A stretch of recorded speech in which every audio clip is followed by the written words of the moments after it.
V úvodnej časti si ukážeme možnosti spustenia aplikácie.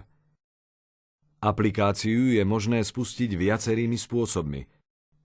Napríklad z programového menu systému Windows.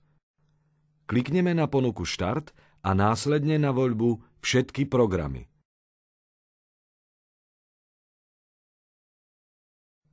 Následne si v menu nájdeme a kliknutím vyberieme adresár Microsoft Office.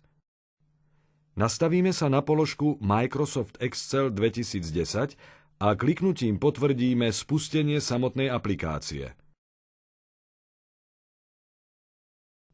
Ďalším zo spôsobov je kliknutie na ikonu aplikácie Microsoft Excel 2010 v programovej lište systému Windows.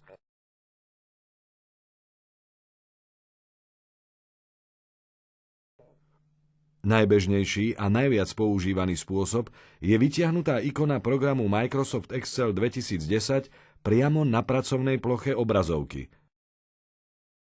Dvojklikom na spomínanú ikonu sa spustí samotná aplikácia Microsoft Excel.